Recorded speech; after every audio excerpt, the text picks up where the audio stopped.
প্রথমত হচ্ছে আমরা উপাচার্যকে পাঁচটি প্যানেল থেকে আমরা বলেছি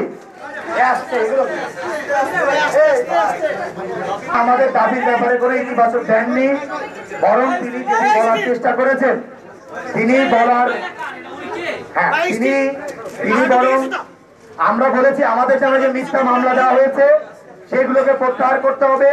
তিনি বলেছেন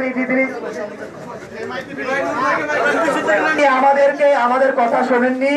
তিনি বলেছেন আমরা তাকে বলে এসেছি যে বিশ্ববিদ্যালয়ের একটা স্টেক হোল্ডার হিসেবে তিনি বরং যেটি বলেছেন যে যারা বিশ্ববিদ্যালয়ে অস্থিতিশীল পরিবেশ করে তাদের কাউরে ছাড় দেওয়া হবে না, তাদেরকে ক্রিমিনাল অ্যাক্টে মামলা দেওয়া হবে। তো আমরা বলেছি যে বিশ্ববিদ্যালয়ে এতদিন যারা ক্রিমিনাল অ্যাক্ট করলেন তাদের ক্ষেত্রে আপনারা কি ব্যবস্থা গ্রহণ করবেন? তিনি কোনো উত্তর দিলেন না, বরং গতকাল রাতে রোকেয়া হলে যারা আন্দোলন করেছে তাদেরকে এক ধরনের থ্রেটের মতো দিলেন যে তাদেরকে যারা করবে তাদের আর দেখতে থাকবে না। তো এরা তাদেরকে হামলা করেছে রোকেয়া হলের প্রফেসর ম্যাডামের।